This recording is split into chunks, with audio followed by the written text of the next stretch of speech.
Palais de justice d'Orléans, en haut des marches, un dispositif policier impressionnant. À l'occasion d'un procès de dangereux jeunes délinquants, en fait, voici les accusés. De sexagénaires, militants anti-OGM et anti-pesticides, dont le glyphosate. La députée LR du Loiret, Marianne Dubois, a porté plainte contre eux.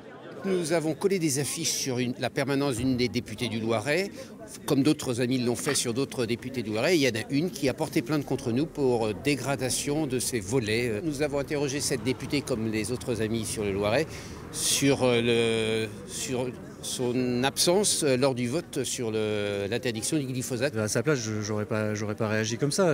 D'autres députés ont plutôt discuté, sont descendus dans la rue discuter avec ceux qui venaient les interpeller.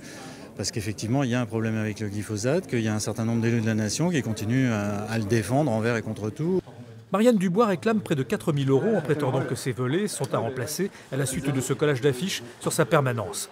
Et le ministère public parle, à propos de cette action, d'une mise en danger de la démocratie, ce que conteste l'avocat des deux militants. Ils se sont intéressés à la chose publique, ils ont essayé de savoir, de comprendre quel était le processus législatif, savoir quel député avait voté pour, quel député avait voté contre. Donc c'est dans un cadre républicain finalement que s'inscrit cette action. Ils demandent encore une fois des comptes à leurs représentants. C'est plutôt sain dans le cadre d'une démocratie. Au-delà de la petite histoire de volets dégradés ou pas, la défense a ramené sur un terrain autrement plus fondamental les débats avec un témoin scientifique de haut niveau et militant de Greenpeace. Arnaud Apothécaire a rappelé les avertissements du CIRC, le Centre de recherche international sur le cancer, et d'une toute nouvelle étude américaine de haut niveau.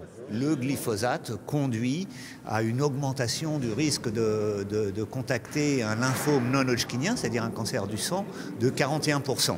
C'est une étude qui vient effectivement renforcer les conclusions du CIRC, qui avait été extrêmement attaqué par Monsanto et tous, j'allais dire, ses complices dans les organes de réglementation.